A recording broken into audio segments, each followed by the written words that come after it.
What is up, Nico Nation? This is Division Draftables, episode 6, the AFC North edition. Of course, Division Draftables is our NFL draft series where we highlight 32 teams and what they did during the draft and how it impacts them as we move to training camp and ultimately preseason football. I am your host, Niko Chambers. Nico, the draft guy, you can call me, alongside my co-host, Pete Dunn. Pete Dunn, how's it going? I'm good, man. Excited for this one. This should be a good one. Like we talked about before, this is a division where these teams are in a lot of different spots. There's some teams that are ready to compete now, teams that are getting to rebuild. Yeah, I'm really excited to get into it. I think this is the most intriguing division in football. I would go out on a limb and say that just so much going on, and all these teams have a lot of potential, but some of them won't reach it this year. Some of them will. I think you'll be shocked who we think will be good this year in this division. But we'll move to the Steelers, who started off a little bit of a discrepancy. Not really, though. We both give them a B to a B plus. I guess that would be an average to above average draft. Pete, let you have the floor. Yeah, really interesting with the Iannator pick. I think, I guess they expect him to play left tackle, or one of the tackle positions. They've drafted a lot on the offensive line and spent some really quality picks on offensive linemen over the last few years. So it's going to be interesting to see where he slots in. I like the idea of it though, man. Like always invest in the trenches. I like Jeremy Bernard. I love the way he fits into that receiver room. Drew Aller, worth taking a swing on, worth letting him sit behind Rodgers. I don't think I expect this team to be in the running for any of the top quarterbacks next year. Depending on how this roster is just too good, and I think Aaron Rodgers would have to play really bad for this team to be in the top 10 next year. And then again, another pick with another offensive lineman, getting Jennings Dunker in there. Like, I like it. Like, keep investing in those trenches because down the road you're going to be able to not have to worry about that and get to spend it on a lot of the other quality positions that you need in the draft. I wish I could give it a higher grade. It's just that they missed on everything else after that third round pick, Jennings Dunker. Everything else, kind of a wash. We didn't even watch them. We didn't even scout them. And I honestly don't think they can even have an impact. When we look, of course, into the depth chart. So, Pete, I think the biggest thing that jumps off the screen is ultimately what they're doing in their secondary. They're doing a bunch in their secondary, adding, two players in the draft, adding guys, free agency, Jamel Dean, Jaquan Brisker, Darnell Savage also, and then Dalen Everett, Robert Spears Jenkins. How do you think this lines up with what they have with Jalen Ramsey, Joey Porter, Deshaun Elliott? It's really interesting secondary. It's a lot of puzzle pieces that a lot of guys that they've kind of been moving around. Jalen Ramsey has played some safety before. I'm sure they'll move him around from the backside to the front, like on the outside to the inside. I'm not sure if it's going to be a good secondary. I know it's going to be a serviceable secondary. JPJ has had his ups and downs throughout his career. I think you expect him to continue to be that CB1 for your team, that lockdown man corner. If he doesn't, I would be a lot lower on this secondary. But again, I think it's serviceable.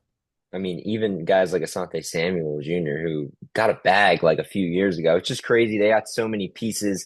That's why I asked. I'm super interested to see kind of what they do with the whole thing. We'll move really to their offensive line, which also looks like a work in progress, but they do have a really good, I guess, front five. So with the guys that they drafted, with the guys that they kind of have, Pete, how do you envision Maxi Honshaw, Jennings Dunker, and this Broderick Jones injury to kind of factor into what they throw out there during week one?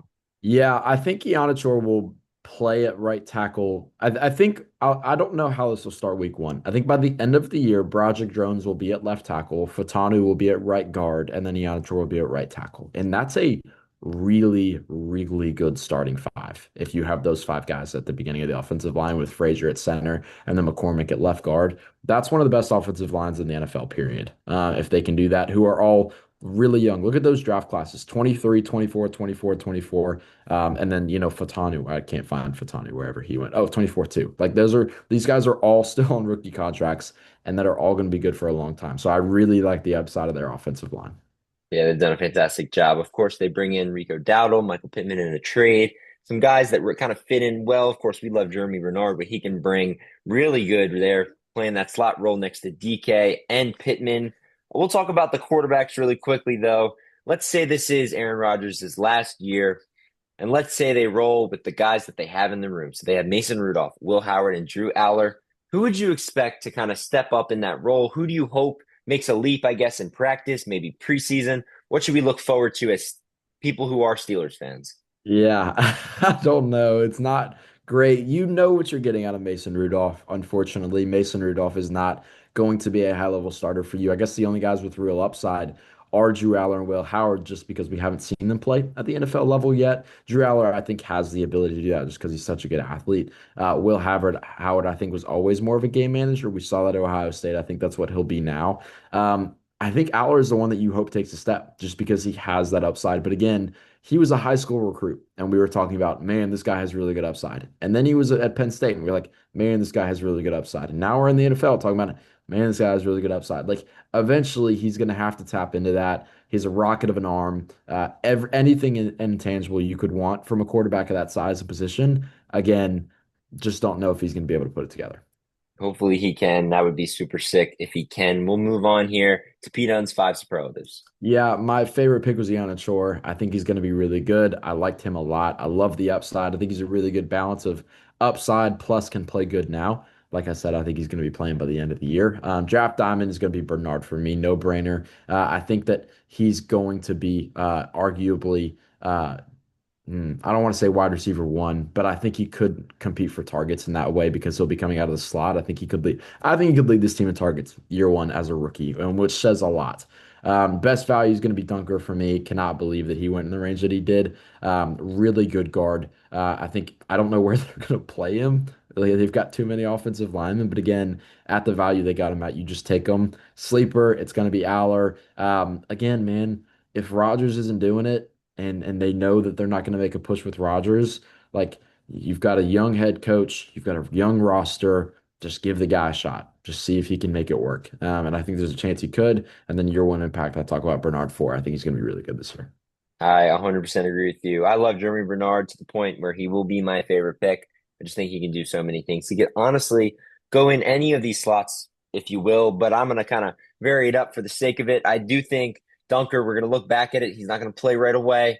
I think he's going to be the draft diamond. I don't know if it's with the Steelers. I don't know if it's just because he has just the longest NFL career. I can see a 20-year career from this guy. I don't know why. That's just how it works. Ultimately, best value. When you get the quarterback three in the third round of this draft, and I know wasn't the greatest quarterback draft class, but we came into the year and he was, supposed to be a surefire top 10 pick. And now he obviously fell to the third round, but I still don't think he should have fell that far. So getting him here in the third, that's going to be the best value. Top sleeper, I think Robert Spears Jennings, I think he can play a safety role somehow in this jumbled up secondary that they have. I think he can have a carved out role. I don't know if that's a big nickel role. I don't know if it's a slot role. Who knows? But they kind of need a bunch of different things. Maybe he can be one of those guys. I do think Ihanachor can be the year one impact despite all the fluff that they have on their O line. The Steelers team, it's ironic. They kind of drafted in a way where they drafted to supplement what they have, not really necessarily for the needs. So that kind of factors in my B grade. But it was, they got the guys at the values that they did. So my question for you, Pete Dunn, is really, is this team over or under the dreaded 9-win mark that they are every single year? Yeah, I think it's under. Rodgers, I don't think is going to be able to play at a point where he's going to be able to carry them to that. Like the roster's good. If you're a Steelers fan, eventually this was going to have to come down. Eventually they were going to have a reset period. That happens when you switch between quarterbacks and they haven't been able to find someone to fill that void. They're going to find him soon. This roster is really good. They've done a great job of building it up. So for the long-term outlook, this is a really great team and a really great program. Just right now, I don't think they're going to be able to hit that mark this year. There's another team in this division, the AFC North, who's been in that purgatory for a long time. However, they may be on the way up. It's because the Cleveland Browns have just Wow. stacked a double A plus from the draft guys, which is Wow. unreal because we look back at last year's draft and they had double A's. So this Cleveland Browns team doing unbelievable things. And of course, at the time of this recording, this is after the Myles Garrett trade, where they absolutely got a haul and another great player in Jared Verse, where they're just stacking this future. And he done, man. I mean, what do you got to say about what they did in this draft and really what it looks like for the Browns faithful?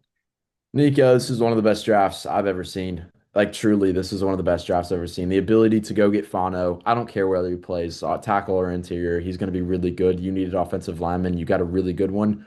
Oh yeah, and you got Austin Barber down the road. So you got two. Oh yeah, and you got Parker Brailsford. Those are three guys who have starting upside on the offensive line, which was the number one thing that they need for them. And they got Concepcion and Boston, guys who can are double contract receivers who are going to be really good for a long time, right? And you got really good pieces. EMW, dog, going to be sick at safety. Justin Jefferson is going to plug right into that linebacker room and be really good with Schlesinger immediately. Like, I mean, this draft is so good. So good. I mean, when you look at my big board, they almost went perfect in terms of the top 150. The one guy that wasn't was a guy. I mean, I guess that's really impossible when you're picking 248th in round seven to have a guy that could be there. Carson Ryan, just don't know much about him. But even taking Taylon Green, what a ballsy move, because he's a guy who, when you look at like the Anthony Richardsons of the world, man, what if he develops? What if he's a dog? Like Yeah. you're giving Milrow a chance, you're giving Richardson a chance. Maybe Taylon Green needs a chance. And maybe let's throw them in with the five quarterback room that they have. I mean, why not? I mean, and I say five because they're going to be drafting one next year. So it's really, you have Gabriel, you have Shadur, you have Deshaun, you have Taylor Green, and you're going to draft another guy next year in the first round. It's unbelievable, but they have the picks to do it. Of course, Joe Royer also even. I mean, what a sleeper pick there. That's 63 spots really later than he should have went. I mean, it's just unbelievable. They did a fantastic job. I've never graded a draft as good as the Cleveland Browns 2026 NFL draft. We'll move into their depth chart, which, man, they had some huge gaping holes walking in to this year. We were talking about it. P. Dunn's favorite thing was that they needed to revamp this offensive line, and they absolutely did so. P. Dunn, how do you feel about it? I really like it. I love the investment they made on the draft side of things. I'm a little worried about the amount of capital they use to go get some of these offensive linemen. But if you think about it from the perspective that by the time this team is going to be ready to compete, and the time next year you get a new quarterback in, then the next year after that, these guys were all on 3-year contracts, right? They're cuttable. B, hopefully they're not even starting for you by then, right? And so there's contracts that by the time you're ready to move on from them, you're going to be able to. I mean, dude, it's going to be a really good line, and they have all the weapons in the world around it. Like, dude, I might mess around and become a freaking Browns fan. Like, I cannot believe what this team is doing right now. It's incredible. And, we still don't even know what the quarterback's going to be. We'll get to that in a second. But how about the ballsy pick to go get two wide receivers back to back? And when you see the fall for Denzel Boston, you might as well go get him because you needed an X receiver. Of course, Jerry Jeudy was the only one in this room pre-draft, and you needed to add. And I didn't think that they would spend two picks on two wide receivers at that high. Usually, you'd take a wide receiver in the fifth round and then maybe the first. They took them first and second, which was shocking to me, an unbelievable move. We'll talk about those quarterbacks really quickly. Pete, who do you think has the avenue to the starting quarterback role? It's going to be Watson. There's actually people have said really good things coming out of him from camp this year. I've heard some good things, which is really interesting. Finally getting him back healthy and on the field, maybe he gives you something. I'm not sure if he will. You kind of saw what you saw out of Shador last year. Dylan Gabriel obviously was pretty ugly. But Shador, you kind of expected that, kind of a game manager, didn't really show you a lot of flashes. And then Taylon Green, man, he might need 3 years to figure out how to rethrow a football, but the athletic upside is just so good. So, Listen, man, I mean, if Deshaun Watson is half of what he was in Houston, I mean, he was the top three quarterback in the oh league back yeah, then people with for, with people forget with about that, Mahomes. man. People forget Yeah, about that, and I know that they gave him the big contract with the whole allegations going on, and maybe that was questionable, all guaranteed, whole different thing. But the big injuries that he's had, who knows? And I know it was bad when he did come back a few years ago, but I don't want to sleep on this man, and really, he's by far the best that they have in their yeah. room. We'll talk about it really quickly because it recently happened. Jared Verse, how do you feel about how he fits into this Browns defense? Love it. Absolutely love it. The idea, not even just the fact that you got the extra draft capital to go with it. Jared Verse is a fantastic football player. He's been a Pro Bowl. He's only 2 years in the NFL, and this dude's only going to continue to get better. He is jacked. He's really good at football. He's going to fit right into this Cleveland Browns system. I mean, I think it's absolutely fantastic. They did an awesome job. We'll move to Pete Dunn's five superlatives, which these were hard to pick because they It had so many guys who could fit. Dude, I mean, you could just press shuffle on the draft class and put random spots, and I could probably make an argument for it. I put Concepcion and Boston as my favorite pick because the pairing of them together was what made me love it so much, right? The way Boston complements Concepcion and the way Concepcion complements Boston, they're gonna fit together perfectly. I absolutely love it. That was my favorite pick. My draft time is gonna be Fano. Again, think he slides inside. I don't think he's going to work out at tackle long term. He would need a Rashawn Slater-esque type of surgence there at that tackle position. I don't know if he has that in him. Brailsford's going to be my best value. I think he's good. I love the intangibles he has. He's little. He has to be Jason Kelsey. But the reason we haven't heard anybody else talk about him like that is because no one can play at that size. If you can make it through, an SEC gauntlet the way Brailsford did at that size, I think he has the upside to be a starting center in the NFL. My sleeper is going to be Jefferson because I think he's going to be awesome. In that Alabama defense, Deontay Lawson was the other linebacker we saw in this, coming out of that Alabama defense. And Jefferson was that run around. Deontay Lawson was that the Mike. He was the green dot in that scheme, and Jefferson was the run around, cause mayhem on that defense, and he was really good at it. And they have Carson Schwarzenegger on this defense. They already have a green dot Mike linebacker, and Jefferson is going to be able to run around and cause mayhem, and it's going to be really great for him. And then year one impact, I think Concepcion's wide receiver one on this team right now. Denzel Boston can make just as good of an argument for it. I had Concepcion as a borderline top 10 player in this class. And so I have him as my year one impact. I think he's going to be fantastic. I think any year one impact for this team would be a receiver. I went with Spencer Fano because I just think that I had to vary it a little bit. And I just also think that Fano is going to be by far the best offensive lineman on this line that was decimated with, we didn't even know. They just didn't have players. They had old players. They had guys who just didn't fit. Fano's going to be the guy who rounds it out. If he plays tackle or guard, we don't know. We'll see. He's still going to be a dog. They took him at number 9 for a reason. But there were some other guys. Favorite pick, of course, Denzel Boston. I mean, I just can't believe he fell to the second round. And he's the surefire X in this offense.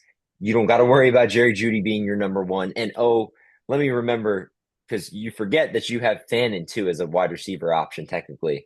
Even though he's playing tight end, that's another receiving option. So you're going to have Denzel Boston, Concepcion, Jerry Jeudy, and Fannin. I mean, those are guys who can play and are dogs. You also had Joe Royer, who I didn't even put on this list. I wanted to, but I couldn't fit him. Austin Barber is going to fall into that sleeper role because I loved him in this class. And then best value, EMW. He was a fringe, first rounder. I had him at number 33, just outside, and he ends up going 58. So, I mean, they just did an excellent, excellent job. So I'll say this, P. Dunn. I'll ask you, can this team compete this year in this AFC North? How far out are they if they can?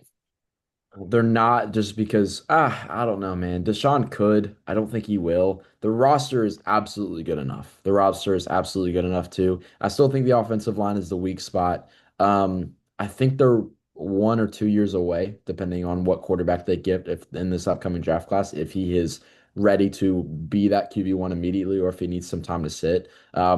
They're close though, and the good thing for them is they can continue to build this roster until that quarterback is ready. And I truly think truly the sky's the limit for this Browns team. I mean, there is no reason this can't be a top 5 roster in the NFL in the next 2 years. I mean, they made the great trade back with the Travis Hunter thing with the Jaguars, which got them, of course, Mason Graham and then another first round pick. But I mean, they took Graham, Schlesinger, Judkins, Fannin, Shadur, Dylan Sampson, and Dylan Gabriel. And then you add what they did this year with Concepcion and Fano and just everybody. I mean, it's just Everybody. unreal. I can't even talk about it. They've done an unbelievable job and they have a lethal defense. Yeah. So we'll see really with this Browns team. You would definitely want to stick around to see what we give them on the over-under segment at the end. But we'll move on here to the Baltimore Ravens. Another solid year for the Ravens at drafting. They're so good at it. We both gave them B pluses, but it's going to be headlined by the surefire A plus plus pick of this draft for me and P Dunn. It's going to be Awane at that round 1, 14th overall pick. It's exactly what they needed. They didn't have to Yep. trade up for him. Perfect fit. They needed the interior offensive lineman. Get your guy. Unbelievable. Pete, do you have anything else to say about this Ravens draft? Yeah, I thought it was interesting. Outside of the Iwane pick, I wasn't super high on anything else that they did. The Iwane pick is absolutely carrying this because it is the best pick in the draft for me. I think it is the best pick. And so Zion Young, I thought was interesting. I thought there was a couple other players that could have gone with in that position. Surratt, I think will play. Jacoby Lane, I thought was a reach. Chandler Rivers, I think was actually a really great pick. But other than that, I didn't really love a lot of the way they use their assets here, but again, it was pretty good outside of the Owane pick, and the Owane pick was the best pick in all seven rounds of this NFL draft. Now, I would even argue that Cuevas can have a role in this tight end room after Likely has left. I think Adam Randall, obviously, you're high on him. He can Yeah. maybe carve out a role. Rayshon Benny, I mean, that's going to be the biggest, best value pick in this entire cycle. As I had him in my top 100, and he went 250th, which is unbelievable. But I think the biggest question mark for me as we move into the depth chart is they still haven't really allotted their assets to a true wide receiver. And I'm kind of getting worried because they do this every year and they seem to be content with their very mediocre wide receiver room. How do you feel about that, Peter? Yeah, I agree. I think they think Zay Flowers is more than he is. I think they think he's a wide receiver one. I think he's a pretty good wide receiver too. And Tez Walker has not played well. There was a reason he was a fourth round pick. Jacoby Lane, I don't think is going to turn into anything. I was not very high on him. Elijah Surratt is a high floor X receiver. But again, I don't know if he's going to be that good for you. It's a lot of in this receiver room, and Lamar I think needs more than that if he's going to make a Super Bowl push. I 100% agree, especially with the win total that they gave him, especially after they didn't make the playoffs last year. That's the most shocking thing. They did revamp, though, that interior of that offensive line to see how it kind of turned out. Pete Dunn, do they have it right on this depth chart? Yes, they do. That is exactly how I would have it. I think that will be the starting three on the interior. Obviously, you have the tackles figured out. Rosengarten has played really well at that right tackle position. They got a hit on him for sure. So, going to be interesting to see if that is going to be good enough for this running game. Derrick Henry is aging. I don't know if they're going to get much out of anybody else. I think Adam Randall can play that kind of change of pace receiving back. He was a receiver at Clemson before he transferred to the running back position. So. I think he's athletic. I think he can play that running back two role. But again, is Derrick Henry finally going to show his age this year? I don't know. I don't know. It's going to be interesting to see. I think the biggest thing, of course, the biggest headline was the failed trade with the Max Crosby.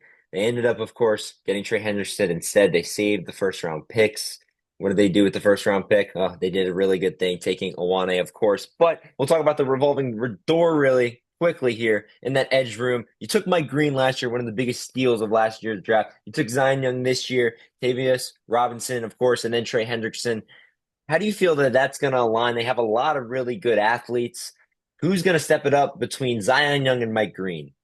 Mike Green will. I was much higher on Mike Green. He was a top 10 player for me in that draft class. I think he can be really good. And I think you saw towards the back half of the year him beginning to get his feet underneath of him. I still think the sky's the limit for him. I think he can absolutely be a top 15, top 20 edge rusher in the NFL, and be a solid edge one. I think Trey Hendrickson can help him out. And I think, yeah, I have no doubts that Mike Green will be able to take that step this year.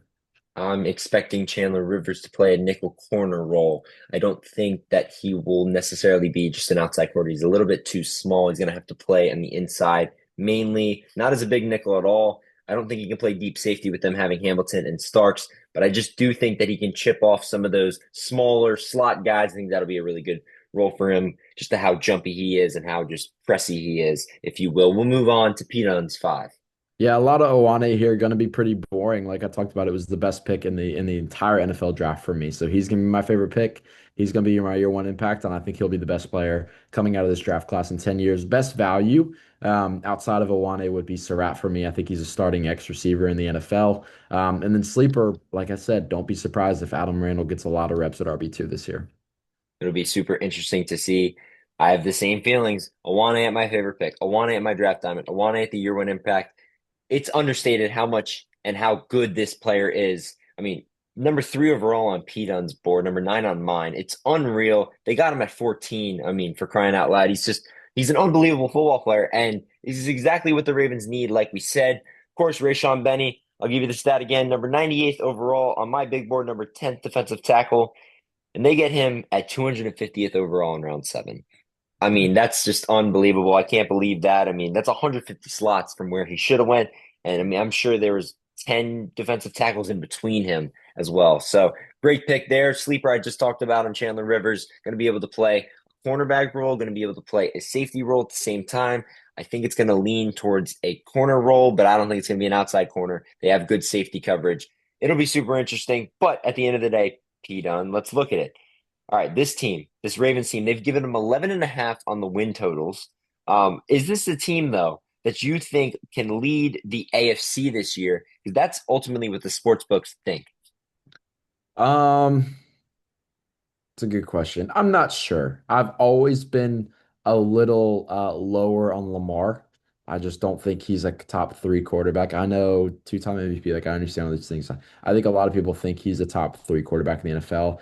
I'm not there. I don't think he's that good of a passer. I don't think he can consistently run an offense the way that you expect a A-level Hall of Fame. Oh, he'll be a Hall of Famer, but superstar quarterback to do. I don't think he can do all of those things. And so when the roster has deteriorated around him, you see what happened last year, and they didn't have as good of a season. And can they get back to that point? Absolutely. It's going to take Derrick Henry to continue to do what he's doing, and someone to step up in this receiver room because you lost what arguably was your like maybe your second best receiver in Isaiah Likely. He might have been the second best receiver on that roster, and now he's out the door, and you have to supplement that somehow. Yeah, we're going to talk about a team that tried to supplement, never really supplements well. We love him here on the podcast. Of course, it's going to be the Cincinnati Bengals. And it's just not a great draft. It's a B minus, and of course you could be like, all right, B's average, whatever, but like, or B minus is average. It doesn't matter because I don't understand their obsession with taking edge rushers as the first pick of every draft. I mean, it makes no sense, and the fact that they have to keep doing it shows that they don't know what they're doing. Jamar Stewart was a botched pick, of course. Miles Murphy was a botched pick, and maybe Cassius Howell can be better, and I think that he is better than both of those guys right now, and he can go straight into that room. But the rest is irresponsible. And you look at the list and, oh, there's no first round pick on it. Well, there's a reason. They decided to trade for an aging fat Dexter Lawrence. And I just don't agree with it. I think that they could have had Caleb Downs and it would have been a better fit. They Yeah. Oh needed the my God. secondary help and they ended up going with him. It's like a win now move, except this roster is so far away. Because if we're nitpicking at the Ravens, then I can't even imagine what we would say about this Bengals team. So, Pete, I mean, you enlighten me. You tell me, give some hope to this fan base. Well, before I give hope, I'll say that if I was to include this is the B minus is just on this draft class. If I was to include the fact that they traded for Dexter Lawrence, this would be a C minus to a D for me. They completely overpaid for him, and it wasn't a team that could valid. There was no validity to doing that right now. And so I like the Connor Lew pick a lot. I think Takario Davis can play a role. Cassius Howell, like you said, might be the best edge rusher on that roster right now. Colby Young can maybe play through the future. Um, I don't know, man. It's just not great. Like there's just not a lot of hope here. A B minus is probably one of the best grades we've given the Bengals over these last few cycles, and yeah, it's tough, man. I don't mind the players that they took. I just don't think that they fit what this team is trying to do. We'll look really into the depth chart to show you what we're talking about. And ultimately, the big thing for me that stands out, we look at the free agent additions. All right, so you see them all there in orange, but you look at kind of the payments for them and how they fit into this team. So, we'll look at that defense. Of course, you have two linebackers who they took in last year's draft, doubled up in the linebacker position. That was interesting enough. Of course, when you're looking at the depth chart, Jamar Stewart isn't even in a starting role because they just went out and overpaid for Boye Mafe $60 million for a 3-year deal for him. So it's like, okay. And you look at the Jonathan Allen deal, $25 million for 2 years to play a defensive tackle role. Maybe that's a little bit more acceptable, but with Dexter Lawrence bringing him in, I don't think it makes any sense at all. Of course, Dexter Lawrence is a nose tackle playing in now what is a 4-3 system, so that's going to be interesting enough. I mean, looking down the list, Brian Cook, I mean, they gave him $40 million a year for 3 years. I just don't think that that's an impact guy compared to what a Caleb Downs could have been. Like, Yeah. I just don't understand it. There's plenty of defensive tackles in this draft class that really could have done what you're trying to do with Dexter Lawrence while still having Caleb Downs. And who knows, they definitely wouldn't have taken him at number 10 because they botch all their picks. So we'll really look in here to the biggest thing for me. I think that they did a really good job in their offensive line. I mean, Peter, you talked to me about what they did. They did very little, but I do think that Connor Liu has a role. Yeah, it's interesting. I want to give them credit for the Connor Liu pick, but it took them to the fourth round to do that, right? Like, and again, like we've talked about it before, where like sometimes these NFL organizations like luck into things and they don't the intent behind them is not in the right spot, but they just end up with good players. Connor Liu going to the Bengals, the Bengals like kind of like, oh, fine, I guess we'll take an offensive lineman, and it ended up being a good one, right? And so he was my top center in the class. I think he'll take over that center role. It's man, they have to prioritize that offensive line more, and they just haven't, and it's just tough to see. Yeah, hopefully Joe Burrow can ultimately stay healthy. I think that's the biggest storyline going into this year. How do you feel that Takario Davis, though? How does he stack up in this corner room that is really just depleted and they've been pretty bad for some years now? Yeah, you've just seen really mediocre seasons out of Dax Hill and DJ Turner, right? And you've never seen them take that next step. Takario Davis is a guy that has elite size and elite speed for that position, and has the upside to take over one of those spots. Really big physical corner. Could totally see him starting by the end of the year. Yeah, of course, you still have Jamar Chase, T. Higgins, Joe Burrow. You can't forget about that. Chase Brown even is a player. So we're not going to hit on them there. I will ask you, Pete, on the revolving door at the edge position. What does this project to be? You have Boye Mafe, you have Shamar Stewart, you have Cash Sal, you have Miles Murphy. Come week one, who will be the starting left defensive end and right defensive end in this 4-3? I think they nailed it. I think it'll be Murphy and Mafe, and then I think Cassius Howell will be more of that DPR on those third round reps. Shamar Stewart, I guess you just I don't know what they're seeing internally, right? And so it's so hard because we barely saw him on the field last year. He was a super high upside guy who's a really, I mean, unbelievable athlete who had to be molded and developed. And this is the worst place for him to go. This was the worst landing spot for him. I had full, transparency. I'll own this one. Like I had Shamar Stewart as a borderline top 10 player in that draft class. I think I had him as a top 10 player. And I loved the flashes he showed. And I love the pass rush win rate. He never got the sacks, but he got to the quarterback really well. And I gave that pick a D when it happened because I knew that the Bengals were not going to be able to develop him. And so, yeah, I don't know. I think they have the right to. I hope that Shamar Stewart figures it out. I hope Cassius Howe can develop. Miles Murphy has just done a whole lot of nothing those first three seasons, and also needed development, and they didn't develop him. Like, I don't know, man. Not to be a Bengals hater, but it's just not looking good. No, we would never do that at the end of the day. I just remember last year's episode when we were on the air on this Division Draftables for the 2025 segment, and we were contemplating, and basically, Pete Dunn was explaining the Shamar Stewart holdout situation where he could have been drafted again. And here we are now where he's signed now, but he's just not good. And it's a bad situation. I wish well for Shamar Stewart. It's just a botch situation ultimately on their front office who just does it every year. It's really not the players' fault. We really shouldn't be getting on them. But ultimately, we have to. There's nothing else to talk about. We'll move on here to Pete Dunn's five. Yeah, my favorite pick is Takario Davis. I think that the idea behind getting a really good corner in that range, I think he fits well into that room. I think is cool. Draft diamond and best value is both going to be Connor Liu. I think he's going to stay at that center position for a long time, and the Bengals are going to use him there for a long time. Top sleeper Colby Young. I love what he does after the catch. Really good yak guy. I think they can find a role for him in that offense. And then year one impact. I think Cassius Howell is the best third down edge rusher on this team right now, and they will use him that way. 100%. They got too much to use. I feel the same way. He's going to be my year one impact. I just think that he can do a lot of things. I think people slept on him for the arm length concerns. I feel like he was a middle first round pick until the arm concerns and then the combine, and then he fell a little bit to the second round. But I still think he's a fantastic football player, and he can do really good things here for this Bengals team. I do love the Connor Liu pick to the point where he's going to be my favorite pick, draft diamond, and best value. I mean, when you have a guy who, where was he? 54th overall on my big board, fourth interior offensive lineman, number one center, and he goes round 440th, fourth center taken. Yeah, you're going to take him here. But I do agree with Pete Dunn. Sometimes these teams just fall into luck. And the Bengals, I don't think they were planning for this. They passed on him a few times. And, you can't hate on that because every team passed on him. But there's definitely an issue there. Takario Davis, my top sleeper. I think he can come in and do work in this room. So, Pete, I'll ask you here. Bengals, is this a Joe Burrow problem the last few years? He's been hurt. They haven't been able to keep him healthy. What does this team look like, in your opinion, though, if he can stay healthy? I think they could be good. I think he's the second best quarterback in the NFL. I think Patrick Mahomes is the best, and I think Joe Burrow is the second best quarterback in the NFL. You and me have gotten in debates over that before, but I think when healthy, he's absolutely that good. And so I cannot consciously blame the health problems on him. However, he does, have some of this to blame. I think there is some aspects of this that are on him. I think there's a locker room aspect.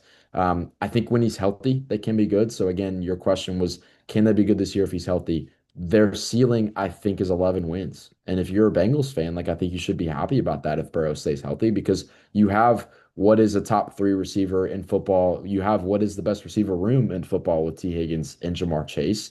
The offensive line has been bad, but is maybe can be serviceable. And I don't know. Yes, can it be good? Do I expect it to be good? No, I do not expect it to be. It's all about the morale at the end of the day. And I just remember how disappointed and just checked out Joe Burrow was at the end of last season. Hopefully that is not the case this year and they can figure it out. We'll move in though to the AFC North offseason winners and losers. So Pete, and I'll prompt you here. Who do you think won the AFC North this offseason? Easy Browns, man. Like one of the best off seasons we've seen ever. I talked about it before. I said this is the best draft I've ever seen, and I meant it. 100%. I would have to agree with them. They just did great things in terms of supplementing what they did in free agency, ultimately with the draft. But we have to pick a loser. So, Pete, on who you picking as your loser? Yeah, I'm picking the Bengals pretty easy here again. We talked about the Ravens. There was enough to like there. The Steelers, there was enough to like there. The Bengals yeah, it's just tough, man. I gave it a C minus original. I mean, I gave it a B minus originally. It was probably closer to a C or C plus in hindsight. And, I don't know. It's tough. I'm definitely going to be my offseason loser. 100%. We'll move into the win totals. So I'll prompt you here, Pete, on 11.5 for this Ravens team. That's a tough line. It's a high line. It's one of the highest of all the lines. What would you pick there, over or under? I'd take the under there, and I feel pretty confident about it. This is a team that obviously missed the playoffs last year, and I don't think got better. Like, I don't think this team is that much better than they were last year. And so I'm not sure why their line's at 11 and a half. 12, winning 12 games in the NFL is a lot. And so I understand Lamar is absolutely, one of the best quarterbacks in the NFL, a top five, top seven quarterback in the NFL, in my opinion. And I think he's really good. I love what they did, head coach wise. And I don't think they're going to win 12 games, though. That's a lot. I think it's an absolute abomination, and there's some type of hoax happening in Vegas for them to put that line because that is the highest line in the NFL. If you want to put the Rams next to them, because they're also at 11.5, fine. But what are we doing here? I mean, this team literally didn't make the playoffs, and they couldn't beat a bad Steelers team to get in to that final game that they put on that Sunday night. No doubt about it. I mean, slamming the under on them. We'll go to the Bengals really quickly. 9.5 over or under, P done. Hmm. I'll take the over. I think Burrow stays healthy. I think that Jamar Chase and T. Higgins return to their peak forms. I think the offensive line is good enough. And I think the defense can play a role. I think that they just, can hold teams under enough because the offense is truly that elite. So yeah, I'll take the over on 9.5. Yeah, I'm definitely going to take the over. I could see them winning 11 games. I don't really see them winning 8 or 9. I think that they can actually get over that mark this year with even how mediocre their draft was. We'll move to the Steelers. This is a shocking line. They're usually at 9.5. This year, maybe Vegas is kind of bearing disaster, if you will. They're at 8.5. What are you doing?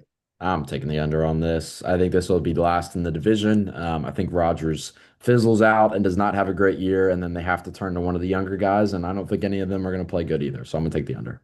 Very interesting. And you said that's going to be last in the division. So what does that mean for this Browns team that's at 6.5? Hammer it, bro. Hammer the over. I think they're going to go over. I think this team can win 8 or 9 games this year. The roster is really that good.